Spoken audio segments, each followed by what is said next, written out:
Good morning to all of you. आज हम लोग बात कर रहे हैं फार्मास्यूटिकल इनऑर्गेनिक केमिस्ट्री का। सबसे पहले फार्मास्यूटिकल इनऑर्गेनिक केमिस्ट्री क्या होता है इसके बारे में बात करेंगे। तो सिंपली मैंने लिखा है यहाँ पे, study of pharmaceutical applications of the inorganic compounds lead to the establishment of a new avenue called pharmaceutical inorganic chemistry. Simply हम लोग बात करेंगे तो सिंपली जो फार्मास्यूटिकल इंडस्ट्री में या फार्मास्यूटिकल्स में जहाँ पर भी इनऑर्गेनिक कंपाउंड्स का इस्तेमाल हो रहा है उसे हम लोग फार्मास्यूटिकल इनऑर्गेनिक केमिस्ट्री बोलते हैं सिंपली। आगे हम लोग यहाँ पे मैंने कफ सिरप दिखाया है। ये जो कफ सिरप है इसमें भी हमारा इनऑर्गेनिक सब्सटेंस पड़े हुए हैं, यहाँ पे इसका इस्तेमाल हो रहा है। आगे it deals with the study of preparations standard of purity limit test for determining quality purities and storage conditions of all inorganic compounds. इसमें जितने भी हमारे इनऑर्गेनिक कंपाउंड्स होते हैं उनकी सबकी टेस्टिंग होती है। प्योरिटी मतलब ये डील कर सकता है, वहाँ पे प्रिपरेशंस भी कर सकता है। ये preparations, standard of purity, limit test उसकी, क्वालिटी कंट्रोल, प्योरिटी और स्टोरेज कंडीशंस भी ये डील करता है। आगे बात करेंगे हम लोग। The term pharmaceuticals is use for any chemical substance useful in preventive और थेरेप्यूटिक और which finds use in the preparations of medicament. Simply अगर हम बात करें फार्मास्यूटिकल्स की तो वो सारे केमिकल्स जिनका थेरेप्यूटिक है या नहीं है, मतलब इफेक्ट है या नहीं है। जैसे एग्जांपल के तौर पे अगर हम बात करें कैंडिड पाउडर की, कैंडिड पाउडर में कैंडिड केवल 2% होता है, लेकिन कैंडिड मतलब कि कोट्रामाजोल केवल 2% होता है, लेकिन वो जो 2% कोट्रामाजोल है उसके अलावा भी 98% कुछ पाउडर्स होते हैं। अब इसका मतलब ये नहीं कि जो 2% कोट्रामाजोल है बस वही हमारा थेरेपेटिक्स है, वही हमारा फार्मास्यूटिकल्स है। नहीं, थेरेपेटिक्स तो बस वही है, लेकिन उसके अलावा जो 98% हमारे जो मिले हैं उसमें इंग्रेडिएंट्स, वो सारे के सारे फार्मास्यूटिकल्स कहलाएंगे क्योंकि उनका पाउडर बनाने में इस्तेमाल हो रहा है। आगे हम लोग बात करेंगे importance of inorganic pharmaceuticals useful medicinally for their therapeutic purpose. अब थेरेपेटिक पर्पस में इसका इस्तेमाल करते हैं लाइक एस्टिजेंट में। जो एस्टिजेंट है इसका मतलब ये होता है कि जो स्किन की जो सुपरफिशियल लेयर होती है उसको प्रेसिपिटेट करने के लिए जो इस्तेमाल करते हैं दैट इज कॉल्ड द एस्टिजेंट। और एंटी माइक्रोबियल तो आपको पता ही है, जो बैक्टीरिया से फाइट करे। फार्मास्यूटिकल एड्स में भी इसका इस्तेमाल होता है, जैसे बेंटोनाइट और टैल्क में। फार्मास्यूटिकल एड्स का मतलब ये होता है कि जो जिनका थेरेपेटिक इफेक्ट नहीं है उनके अलावा जो यूज हो रहे हैं वो सारे के सारे हमारे फार्मास्यूटिकल्स एड्स होते हैं। Replacing the normal content of the body fluid like sodium, potassium, calcium and chloride. हमारे बॉडी में जो इलेक्ट्रोलाइट्स होते हैं उनको बैलेंस करने के लिए या उनको फुलफिल करने के लिए भी इसका इस्तेमाल करते हैं हम लोग। Used in pharmaceutical analysis like titrant such at potassium permanganate. हम ये 12 से यूज करते आए हैं पोटेशियम परमैंगनेट। इसका यहाँ भी इंपॉर्टेंस है, हमारे इनऑर्गेनिक केमिस्ट्री का यहाँ भी इंपॉर्टेंस है टाइट्रेंट के यूज में जो हम लोग भरते हैं ब्यूरेट में। आगे बात करते हैं एप्लीकेशन इन फार्मेसी। एक वर्ड है अब्रेसिव, इसका मतलब ये होता है कि हम लोग किसी भी चीज़ को पॉलिशिंग करने में, उसको खुदर करके या साफ करके पॉलिश करने में जो इस्तेमाल करते हैं उसके हम लोग अब्रेसिव बोलते हैं। Example dibasic calcium phosphate. दूसरा एब्जॉर्बेंट होता है जिसका एग्जाम्पल है कैल्शियम कार्बोनेट, सुखाने के लिए, मतलब एब्जॉर्बेंट मतलब एब्जॉर्ब करने के लिए, कोई भी चीज़ को एब्जॉर्ब करना, वाटर वगैरह को। एसिडिफायर, इसका मतलब ये है कि एसिडिटी को बनाने के लिए, मेंटेन करने के लिए, उसका एग्जाम्पल HCl। एडजॉर्बेंट मतलब जो सतह है, जो बाहरी सतह है आवरण, उस पर एब्जॉर्ब करने के लिए, उसका एग्जाम्पल है बिस्मथ सब नाइट्रेट, बिस्मथ सब नाइट्रेट। आगे अल्कलाइजर है, इसका मतलब ये होता है कि जो हमारा pH है उसको बढ़ाना है, इट मीन्स कि उसको बेसिक करना है। एग्जाम्पल में सोडियम सिट्रेट। एनेस्थेटिक उसके बाद है, इसका मतलब क्या है, किसी को बेहोश करना, अनकॉन्शियस में करना। Example nitrous oxide. अनल्जेसिक है जो कि दर्द निवारक है, इसका भी एक गलती से लिखा है नाइट्रस ऑक्साइड, ये नहीं होगा, कुछ और है यहाँ पे जो इनऑर्गेनिक्स होते हैं, उसका नाम मैं डाल दूंगा बाद में। एंटासिड मतलब कि जो एसिडिटी के खिलाफ काम करे, एक तरह से कुछ न्यूट्रलाइज कर दे, उसको बोलते हैं कैल्शियम कार्बोनेट, जैसे कि इनो। एंथेल्मेंटिक, इसका मतलब ये है कि जो प्रोटोजोआ से फाइट करे, लाइक अमोनिएटेड मरकरी। आगे हम बात करेंगे हिस्ट्री ऑफ फार्माकोपिया के बारे में। देखो भाई, फार्माकोपिया जो है सिंपली एक बुक है जिसमें स्टैंडर्ड चीज़ें लिखी हुई है। कोई भी ड्रग है उसका स्टैंडर्ड प्रिपरेशंस हो गया, उसकी स्टैंडर्ड टेस्टिंग हो गई, सब कुछ वो स्टैंडर्ड बुक है। ये आया कैसे, इसके बारे में बात करते हैं। The word pharmacopoeia is derive from Greek word pharmakons means a drug, both remedy and poison, and poiein means to make और क्रिएट। सिंपली हम बात करेंगे फार्माकोपिया की, तो ये जो वर्ड है फार्माकोन से मिलकर बना हुआ है, ये ग्रीक वर्ड है। कोई भी ड्रग है, अगर वो रेमेडी है या पॉइजन है, सारे के सारे ड्रग होते हैं। और जो पोइन है उसका मतलब होता है to make a create. Pharmacopoeia is a book containing directions for the identifications of sample and the preparations of compound medicines and published by the authority of a government or a medical or pharmaceutical society।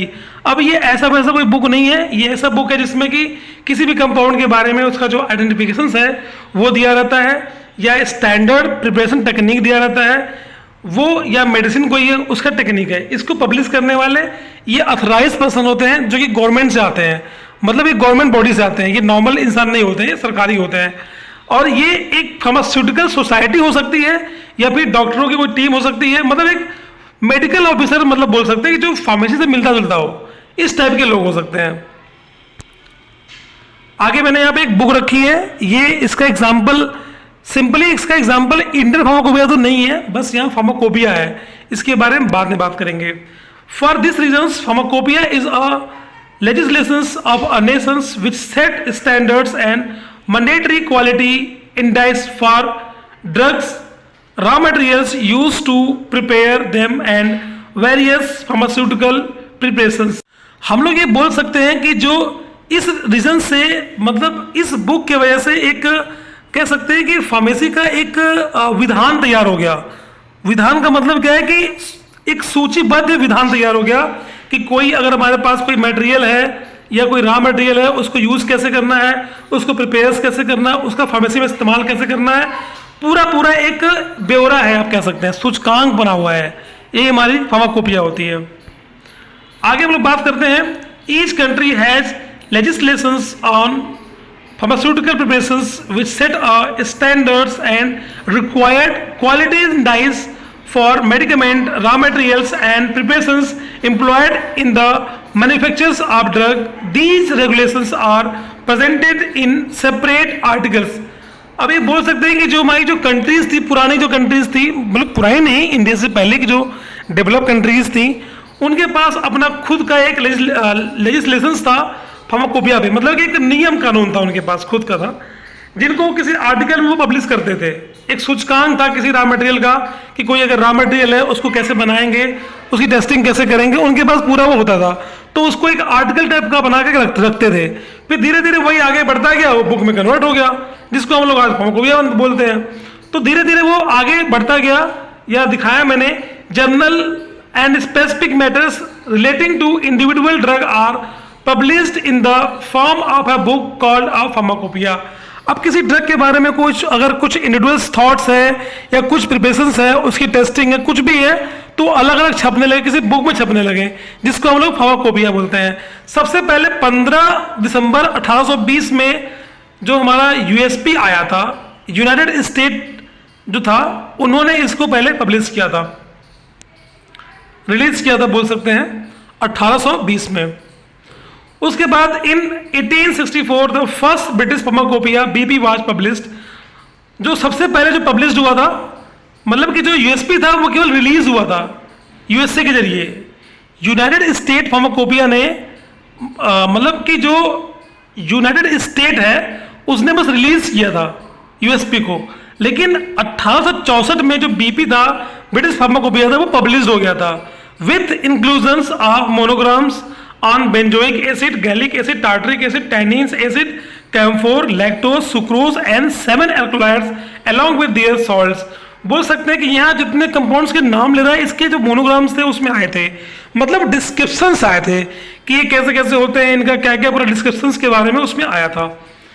फिर धीरे धीरे जो चीजें थी आगे बढ़ती गई, उसके बाद इंडियन फार्माकोपिया आ गया। तो आज़ादी से पहले हम लोग बीपी फॉलो करते थे, मतलब ब्रिटिश फार्माकोपिया फॉलो करते थे, और आज भी इंडस्ट्री में बहुत सारे एमएनसी कंपनी हैं जो कि बीपी ही फॉलो करते हैं। जैसे मैंने काम किया था फ्रेंसिस काबी में, वो भी बीबी फॉलो करता था। तो धीरे धीरे बीबी आ गया। उसके बाद मतलब धीरे धीरे आईपी हमारा आ गया आफ्टर द जब इंडिया आज़ाद हुआ। आज़ादी के बाद आज़ादी के बाद से क्या मतलब 1944 से ही under the chairmanship of the R N जो कोल आर्यन चोपड़ा है, उनके चेयरमैनशिप में कुछ ना कुछ बुक्स धीरे धीरे आर्टिकल्स आते रहे, फार्माकोपिया स्टार्ट हो गया था हमारा। फिर धीरे धीरे ये एग्जाम्पल बीबी का है। फिर धीरे धीरे हमारा Indian pharmacopoeia first time published हुआ था 1946 में पब्लिश्ड हो गया था अप्रूवल के लिए। उसके बाद ये जो एग्जाम्पल दिखाया गया है वो आईपी का दिखाया गया, आपको फोटोज दिखाई गई है। उसके बाद तो गवर्नमेंट था, धीरे धीरे फार्माकोपिया आगे बढ़ता गया और धीरे धीरे जो the government of Indian constituted a permanent Indian pharmacopoeia committee in 1948। अब 1948 में गवर्नमेंट ने एक अपना खुद का फार्माकोपिया को एक कॉन्स्टिट्यूटेड कर दिया, ताकि इसमें जितने भी ड्रग्स हैं उनके प्रिपरेशंस के बारे में लिखा हो, और उनका एक ऑफिस गाजियाबाद में बना दिया। तब से हमारा जो फार्माकोपिया है उसकी शुरुआत हो गई। ये हमारा आईपीसी है, गाजियाबाद में प्रेजेंट है। इसमें सारे के सारे जो आईपी वाले काम होते हैं वो यहीं पे होते हैं। उसके बाद ये आपके सामने एक लिस्ट पड़ी हुई है जिसमें फर्स्ट इंडियन फार्माकोपिया कब आया था, 1955 में पब्लिश हुआ था, और 1960 में उसका अमेंडमेंट हुआ था। जो डॉक्टर बीएन घोष के प्रेजेंस में हुआ था, उसका 1 वॉल्यूम आया था। फिर सेकेंड वाला जो आया था वो 1966 में आया था। 1975 में उसका अमेंडमेंट था, वो डॉक्टर बी मुखर्जी के प्रेजेंस में आया था, उसमें 1 वॉल्यूम था। फिर थर्ड वाला 1985 में आया था। 1989 में और 1991 में उसका अमेंडमेंट आया था। इसके जो चेयरमैनशिप था वो डॉक्टर नित्यानंद थे, ये 2 वॉल्यूम में आया था। फिर जो 4th एडिशन था वो 1996 में आया था, और उसका जो अमेंडमेंट है वो 2000 में, 2002 में, 2005 में हुआ था। वो भी under the chairmanship of doctor Nityanand के प्रेजेंस में आया था। इसमें भी 2 वॉल्यूम थे। फिर जो 5वां वाला आया था वो 2007 में आया था। 2008 में उसका अमेंडमेंट हुआ, और वो भी डॉक्टर नित्यानंद के चेयरमैनशिप में आया था, उसमें 3 वॉल्यूम थे। 6 वाला जो हमारा आया था वो 2010 में आया था। 2012 में उसका अमेंडमेंट हुआ। उसके जो चेयरमैन थे वो श्री के चंद्रमौली थे, उसमें 3 वॉल्यूम था। 7 जो हमारा एडिशन था वो 2014 में आया था। उसका जो अमेंडमेंट था वो 2015 और 16 में हुआ था। वो under the chairmanship of Nabi Azad में आया था, उसमें 4 वॉल्यूम थे। फिर जो 8 का था वो 2018 में आया था। 2019 में और 2021 में उसका अमेंडमेंट हुआ था। वो under the chairmanship of doctor C K Mishra के आया था, उसमें 4 वॉल्यूम थे। जो 9th जो हमारा है एकदम लेटेस्ट वाली जो है वो 2022 में आई थी, उसका अभी अमेंडमेंट नहीं आया हुआ है, और वो under the chairmanship of doctor Mansukh Mandaviya के चेयरमैनशिप में आया था, उसमें 4 वॉल्यूम है। तो ये पूरा हमारा फार्माकोपिया के बारे में हो गया, और फार्मास्यूटिकल इनऑर्गेनिक केमिस्ट्री के बारे में हो गया। आप लोग वीडियो को ध्यान से देखें और अच्छे से नोट्स बनाएं। Thank you very much.